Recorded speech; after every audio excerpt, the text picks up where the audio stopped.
Changeling's Tale. Fill the pipe again. If I'm to tell this story properly, I'll need its help. That's good. No, the fire doesn't need a new log. Let it die.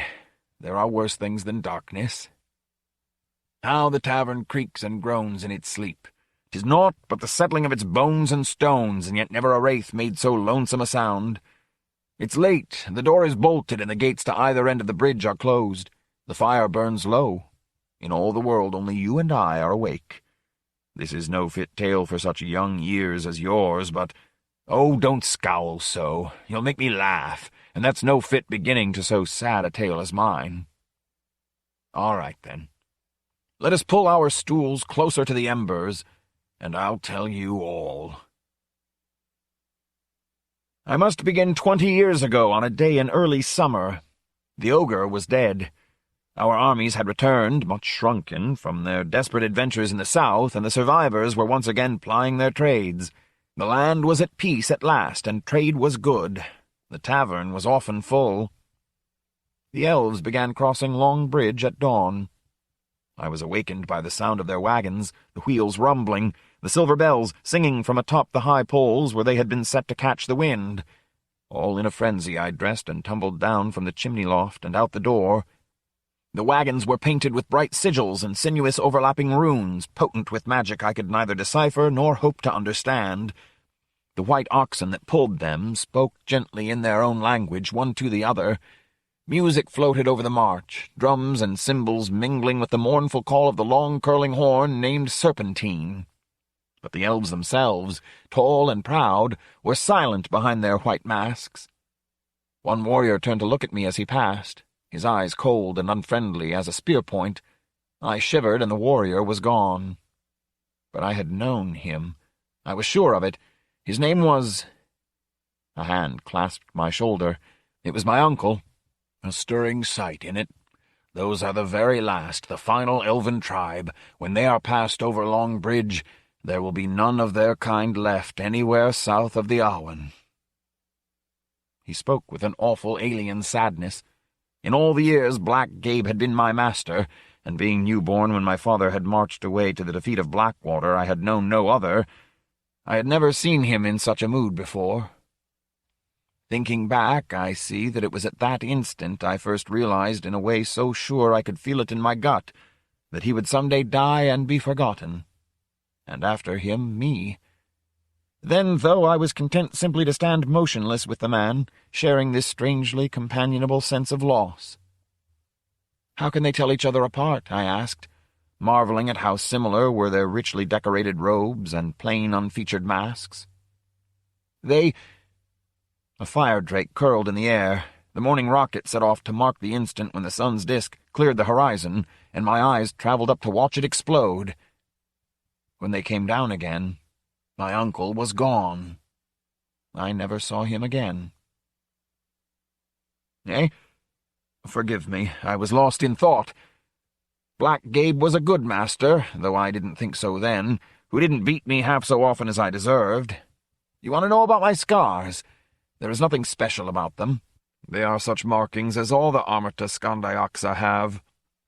Some are for deeds of particular merit, others indicate allegiance. The triple slashes across my cheeks mean that I was sworn to the Lord Kakaravartin, a war leader whose name means Great Wheel-Turning King. That is a name of significance, though I have forgotten exactly what, much as I have forgotten the manner and appearance of the Great Wheel-Turner himself, though there was a time when I would happily have died for him. The squiggle across my forehead means I slew a dragon. Yes, of course you would. What youth your age would not? And it's a tale I'd far more gladly tell you than this sorry life of mine. But I cannot. That I did kill a dragon I remember clearly, the hot gush of blood, its bleak scream of despair. But beyond that, nothing. The events leading to and from that instant of horror and, strangely, guilt are gone from me entirely, like so much else that happened since I left the bridge, lost in mist and forgetfulness. Look at our shadows, like giants, nodding their heads in sympathy. What then? I remember scrambling across the steep slate rooftops, leaping and slipping in a way that seems quite mad to me now. Corwin, the glover's boy, and I were stringing the feast day banners across the street to honor the procession below. The canvases smelled of mildew. They were stored in the Dragon Gate in that little room above the portcullis, the one with the murder hole in the floor. John and Corwin and I used to crouch over it betimes and take turns spitting, vying to be the first to hit the head of an unsuspecting merchant.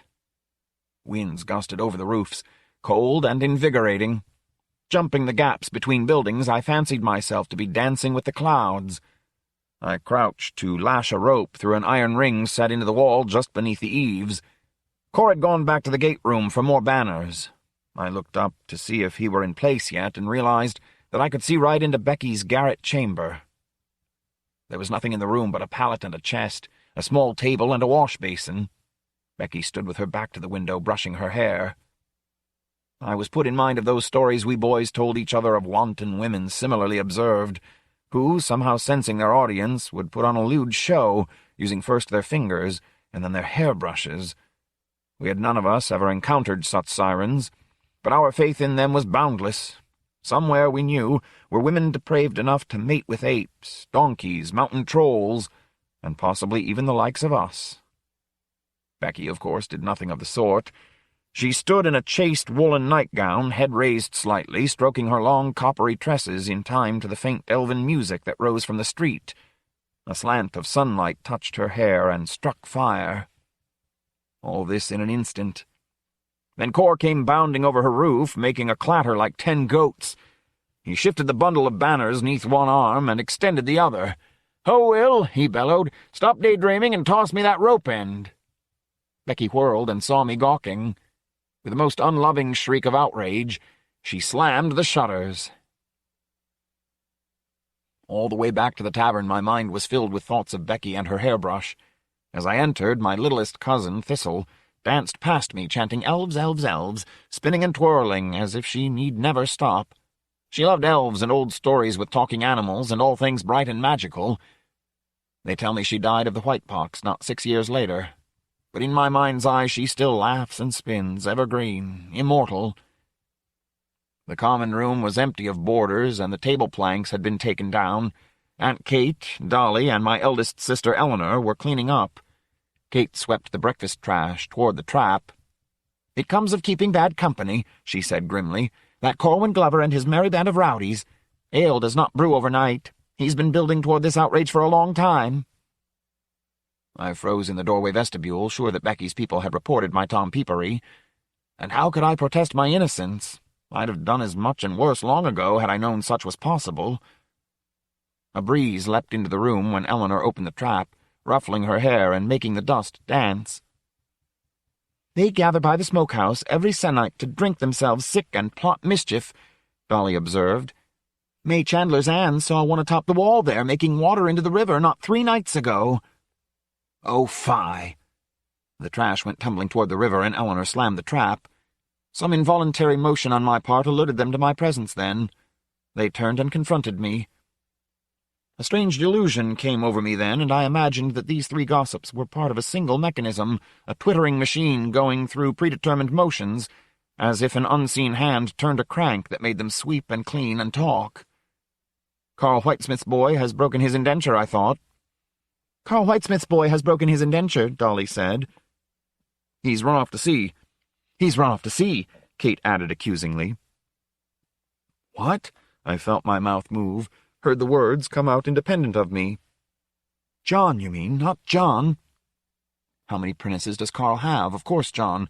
"How many prentices does Carl have? Of course, John." "Carl spoiled him," Kate said, and her words were echoed in my head before she spoke them. "A lad his age is like a walnut tree, which suffers not, but rather benefits from thrashings." She shook her besom at me. "Something the likes of you would do well to keep in mind." Graham Birch amazed us all then by emerging from the back kitchen. Delicate as a twig, she bent to put a plate by the hearth. It held 2 refried fish, leftovers from the night before, and a clutch of pickled roe. She was slimmer than your little finger, and her hair was white as an aged dandelion's. This was the first time I'd seen her out of bed in weeks. The passage of the elves, or perhaps some livening property of their music, had brought fresh life to her, but her eye was as flinty as ever. "Leave the boy alone," she said. My delusion went away like a mist in the morning breeze from the Arwen. "You don't understand. We were only this saucy lad." "The kitchen tub is empty," Graham Birch told me. She drew a schooner of ale and set it down by the plate. Her voice was warm with sympathy, for I was always her favourite, and there was a kindly tilt to her chin. "Go and check your trots. The head will have subsided by the time you're back." My head in a whirl, I ran up bridge to the narrow stairway that gyred down the interior of Tinker's Leg. It filled me with wonder that John, gentle, laughing John, had shipped away. We all of us claimed to be off to sea some day. It was the second or third most common topic on our night-time eeling trips upriver. But that it should be John, and that he should leave without word of farewell. A horrible thing happened to me then. With the sureness of prophecy, I knew that John would not come back, that he would die in the Western Isles, that he would be slain and eaten by a creature out of the sea such as none on the bridge had ever imagined. I came out at the narrow dock at the high water mark. Thoughts elsewhere, I pulled in my lines and threw back a bass for being shorter than my forearm. Its less fortunate comrades I slung over my shoulder. But as I was standing there on the dark and slippery stones, I saw something immense and silent move beneath the water. I thought it a monstrous tortoise at first, such as that which had taken 10 strong men with ropes and grappling hooks to pull from the bay at Mermaid Head. But as it approached, I could see it was too large for that. I did not move. I could not breathe. I stared down at the approaching creature. The surface of the river exploded. A head emerged, shedding water. Each of its nostrils was large enough for a man to crawl into. Its hair and beard were dark, like the bushes and small trees that line the banks upriver and drown in every spring flood. Its eyes were larger than cartwheels and lustreless like stone. The giant fixed his gaze upon me, and he spoke. What did he say, you ask? I wonder that myself. In this regard, I am like the victim of brigands who finds himself lying by the wayside and then scrabbles in the dust for such small coppers as they may have left behind. What little I possess I will share with you, and you may guess from it how much I have lost. One moment I stood before the giant, and the next I found myself tumbled into the river. It was late afternoon, and I was splashing naked with the knackery boys. I had spent most of that day mucking out the stables in the approach, part of an arrangement Black Gabe had made whereby the Pike and Barrel got a half a penny for each guest who quartered a horse there. I was as sweaty and filthy as any of the horses by the time I was done, and had gladly fallen in with the butcher's apprentices who would cleanse themselves of the blood and gore their own labours had besmirched them with. This was on the south side of the river, below the Ogre Gate. I was scrubbing off the last traces of ordure, when I saw the elven lady staring down at me from the esplanade. She was small with distance, her mask a white oval. In one hand she carried a wicker cage of finches. I found her steady gaze both disconcerting and arousing. It went through me like a spear. My manhood began of its own accord to lift. That was my first sight of Ratana Vivicta. It lasted only an instant, that vision. The light of her eyes filled and blinded me. And then one of my fellow bathers, Hodge, the tanner's son it was, whom we in our innocence considered quite the wildling, leaped upon my back, forcing me under the water. By the time I emerged, choking and sputtering, the elf woman was gone. I shoved Hodge away and turned my gaze over the river. I squinted at the rafts floating downstream, sweepsmen standing with their oars up, and the carracks making harbour from their voyages across the sea. On the far bank, pier crowded upon shack and shanty upon warehouse.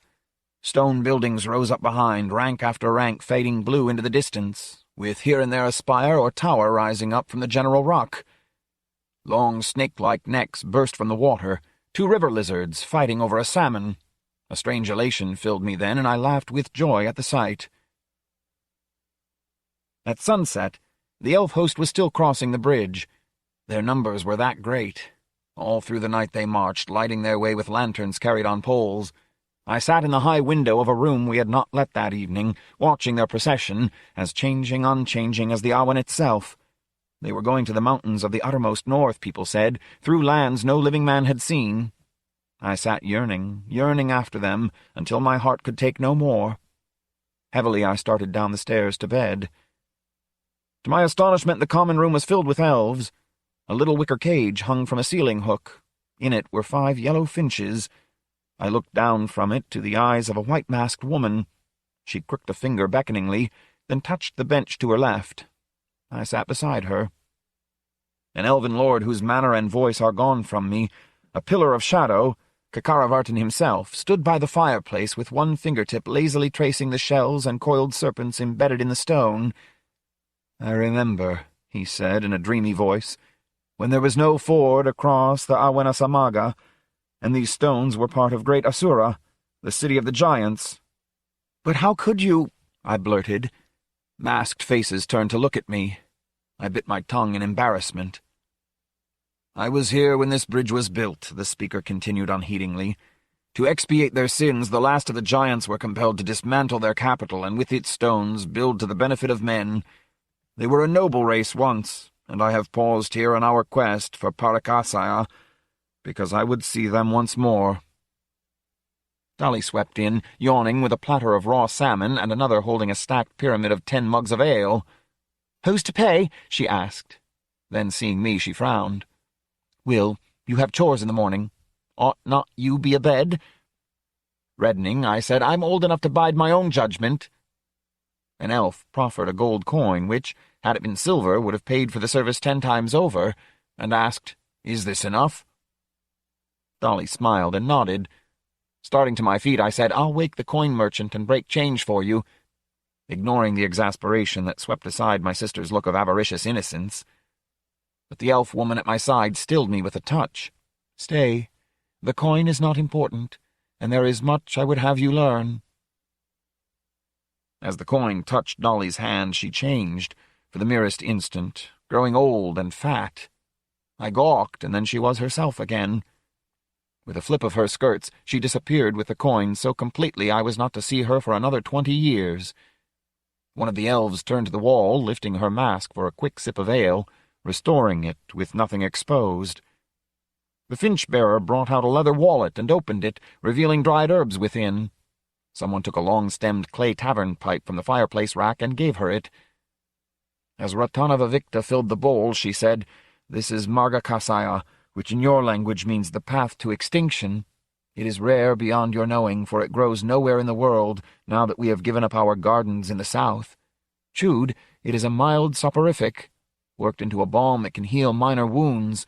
Smoked, it forms a bridge through the years, so that one's thoughts may walk in past times or future at will." "How can that be?" I asked. "The past is gone, and the future. Who is to say what will happen? Our every action changes it, else our deeds were for naught." She did not answer, but instead passed the pipe to me. With a pair of tongs, she lifted a coal from the fire to light it. I put the stem to my lips, exhaled nervously, inhaled.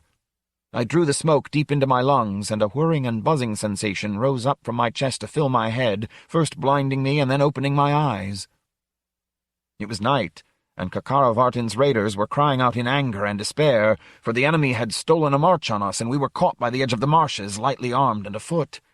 Screaming, crazy, we danced ourselves into a frenzy. At a sign from J.R.R., we loosed the bundles from our backs and unfolded a dozen horse hides. We pulled out knives and slashed ourselves across arms and chests. Where the blood fell across the hides, the black loam filled them, lending them form, billowing upward to become steeds of earth, forelegs flailing, nostrils wild, eyes cold and unblinking stars. Then we were leaping onto our mounts, drawing our swords, galloping toward the east, where hoof touched sod, fresh earth flowed up into the necromantic beasts, and down again through the rearmost leg. "Tarathika!" On hearing my adoptive name, I turned to see Crodosparasa riding maskless alongside me, his markings shining silver on his face. His eyes were gleeful and fey. Crodosparasa gestured, and I tore free of my own mask. I felt my cock stiffen with excitement. Crodosparasa saw and laughed. Our rivalry, our hatred of each other, was as nothing compared to this comradeship. Riding side by side, we traded fierce grins compounded of mockery and understanding, and urged our steeds to greater efforts. "It's a good day to die," Crodosparasa cried. "Are you ready to die, little brother?" He shifted his sword to his far side so we could clasp hands briefly at full gallop, and then swung it around in a short, fast chop that took all of my skill to evade. I exhaled. The common room wrapped itself about me again. I found myself staring up at the aurochs' horns nailed as a trophy to the west wall, at the fat-bellied withy baskets hanging from the whale-rib rafters. Overhead, a carved and painted wooden mermaid with elk's antlers sweeping back from her head to hold candles turned with excruciating slowness. The elf woman took the pipe from my nerveless fingers. She slid the long stem under her mask so skillfully that not a fingertip's worth of her face showed. Slowly she inhaled. The coal burned brighter, a wee orange bonfire that sucked in all the light in the room. "That was not what I wished to see," she murmured. She drew in a second time and then handed the pipe on. Slowly the pipe passed around the room again, coming last of all to me. Clumsily I accepted it and put the end, now hot, to my lips. I drew the magic in. I stood on an empty plain, the silk tents of the encampment to my back. Frost rimed the ground in criss-cross starbursts. My blood was pounding. It was a festival night, and we had cut the center poles for our conical tents twice as high as usual. Small lanterns hung from their tips like stars. All was still. For the Amarta Skandayaxa, venturing out on a festival night was a great impiety. Tortured with indecision, I turned away and then back again, away and back. I could be killed for what I intended, but that bothered me less than the possibility that I had misread the signs, that I was not wanted. I stood before one particular tent, glaring at it until it glowed like the sun. Finally, I ducked within. Ratanava Victa was waiting for me. Throwing aside my mask, I knelt before her. Slowly, lingeringly, I slid my fingers beneath her mask and drew it off. Her face was scarred, like the moon, and like the moon it was beautiful and cold. My hand was black on her breast. A pale nipple peeked between my fingers like the first star of twilight. "Ah," she sighed voicelessly, and the pipe passed to the next hand. Everything had changed. You cannot imagine how it felt after 20 years of wandering to return at last to Long Bridge. My heart was so bitter I could taste it in my mouth.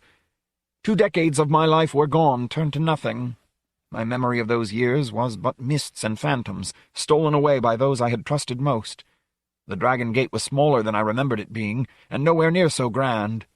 The stone buildings whose spires had combed the passing clouds were a mere 3 and 4 stories high. The roadway between them was scarce wide enough to let 2 carts pass. My face felt tight and dry.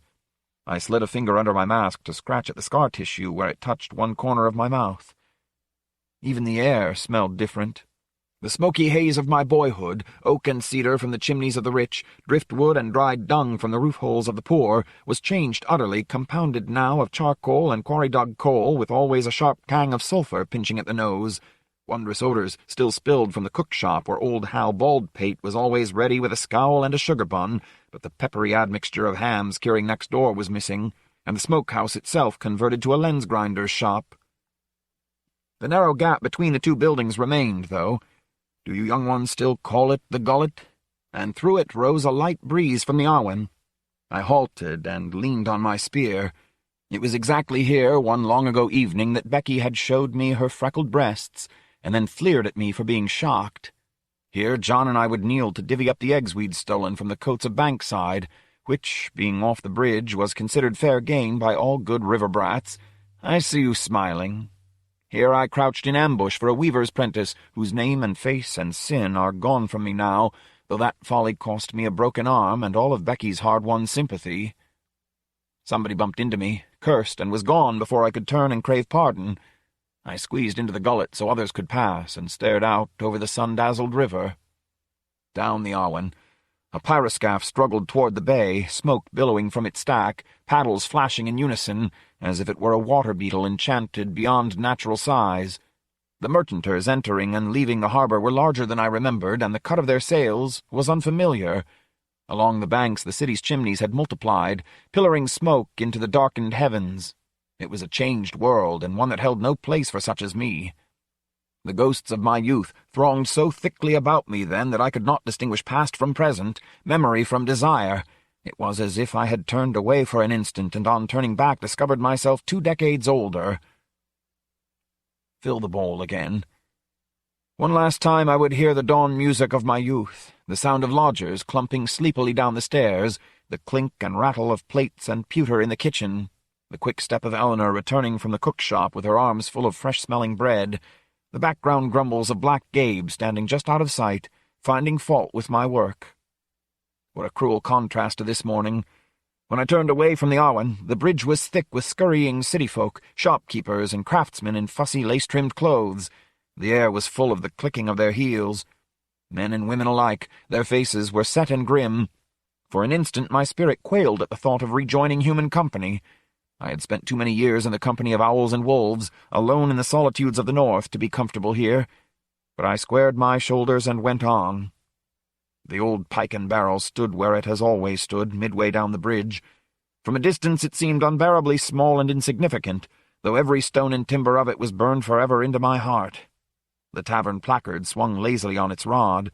That same laughing fish leaped from that same barrel that a wandering scholar had executed in trade for a night's stay when Aunt Kate was young. I know, for she spoke of him often. Below the sign a crowd had formed, an angry eddy in the flow of passers-by. The hogshead had been upended by the door, and atop it a stout man with a sheriff's feather in his cap was reading from a parchment scroll.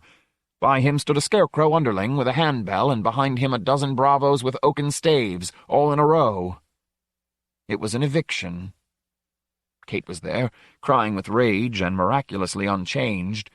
I stared, disbelieving, and then, with a pain like a blow to the heart, realized my mistake.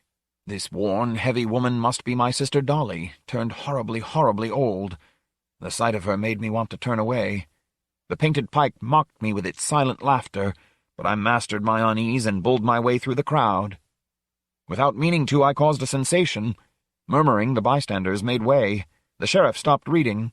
His bravos stirred unhappily, and the scrawny bellman cringed. The center of all eyes, I realized that there must be some faint touch of the elven glamour that clung to me yet. "What is happening here?" My voice was deep, unfamiliar, and the words came hesitantly from my mouth, like water from a pump grown stiff with disuse. The sheriff blusteringly shook his parchment at me. "Don't interfere. This is a legal turning out, and I've the stavesmen to back me up." "You're a coward, Tom Huddle, and an evil man indeed to do this to folk who were once your friends," Dolly shouted. "You're the rich man's lickspittle now, a hireling to miscreants and usurers, and not more." A mutter of agreement went up from the crowd. The sheriff ducked his massive head, and without turning to meet her eye, grumbled, "By damn, Dolly, I'm only doing my—" "I'll pay," I said. Tom Huddle gaped. "Eh, what's that?" I shrugged off my backsack, of thick dwarven cloth embroidered with silk orchids, in a woods elf stitch, and handed my spear to a gangly youth, who almost dropped it in astonishment. "That was you, wasn't it?" "I thought so. The haft is ebony and heavier than might be thought." Lashed to the frame alongside my quiver and the broken shards of what had once been my father's sword was a leather purse. After such long commerce with elves, I no longer clearly knew the value of one coin over another, but there would be enough, that much I knew. The elven kind are generous enough with things that do not matter. I handed it to my sister, saying, "Take as much as you need." Dolly stood with the purse in her outstretched hand, making no move to open it. "Who are you?" she asked fearfully. "What manner of man hides his features behind a mask?" My hand rose involuntarily. I'd forgotten the mask was there. Now, since it no longer served a purpose, I took it off. Fresh air touched my face. I felt dizzy almost to sickness, standing exposed before so many people. Dolly stared at me. "Will," she said at last, "is it really you?" When the money had been counted over thrice, and the sprig of broom the sheriff had nailed over the door-sill had been torn down and trampled underfoot, the house and neighbours all crowded about me and bore me into the Pike and Barrel's common room, and gave me the honoured place by the fire. The air was close and stuffy. I could not think. But nobody noticed. They tumbled question upon question, so that I had but little chance to answer, and vied to reintroduce themselves, crying, "Here's one you're not expecting," and "Did you ever guess little Sam would turn out such a garish big gossoon?" and roaring with laughter. Somebody put a child on my knee, a boy. They said his name was Pip. Somebody else brought down the lute from its peg by the loft and struck up a song. Suddenly the room was awhirl with dancers. Unmoved, I watched them, these dark people, these strangers, all sweaty and imperfect flesh. After my years with the pale folk, they all seemed heavy and earthbound. Heat radiated from their bodies like steam. A woman with wrinkles at the corners of her eyes and mischief within them drew me up from the stool, and suddenly I was dancing too. The fire cast an ogreish shadow upon the wall behind me, and it danced as well, mocking my clumsy steps. Everything felt so familiar and yet so alien, all the faces of my youth made strange by age and yet dear to me in an odd, aching way, as if both tavern and bridge were but clever simulacra of the real thing, lacking the power to convince, and yet still able to rend the heart. My childhood was preternaturally clear, as close to me now as the room in which I sat. It was as if I had never left. All the years between seemed a dream. "You don't know who I am, do you?" my dancing partner said. "Of course I do," I lied. "Who, then?" She released me and stood back, hands on hips. Challenged, I actually looked at her for the first time. She moved loosely within her blouse, a plump woman with big brown freckles on her face and forearms. She crossed her arms in a way that caused her breasts to balloon upward, and laughed when I flushed in embarrassment. Her laughter struck me like the clapper of a great bell. "Becky," I cried, "by the 7, it's you! I never expected—" "You never expected I'd grow so fat, eh?" "No, no," I protested. "It's not—" "You're a fool, Will Taverner. But that's not totally unbecoming in a man." She drew me into the shadow of the stairway, where there was privacy and a small bench as well. We talked for a long time, and at the end of that conversation I thought she looked dissatisfied, nor could I account for it until she reached between my legs to feel what was there. My cod, though, was a wiser man than I, and stood up to greet her. "Well," she said, "that's a beginning. Cold dishes aren't brought back to a boil in a minute." She left me. "You look unhappy. Becky's your mam, isn't she? Now that I come to think of it, there's that glint in your eye and a hint at that same diabolos that hides at the edge of her mouth. Well, she's a widow now, which means she can do as she pleases, but I will horrify you with no more details of what we said. Where's my pipe? What happened to that pouch of weed? Thank you. I'd be long asleep by now, if not for its aid. This is the last trace of the Margakasaya left in all the world. With me will die even the memory of it, for there are no elves abroad in the realms of men any more. They have found Parekasaya, final extinction, you would say, or perhaps the end of all. Did you know that Amarta Skandayaksa means deathless elf group? There's irony there. Knew we only how to decipher it. Maybe I was wrong to kill the dragon. Maybe he was all that kept them from oblivion.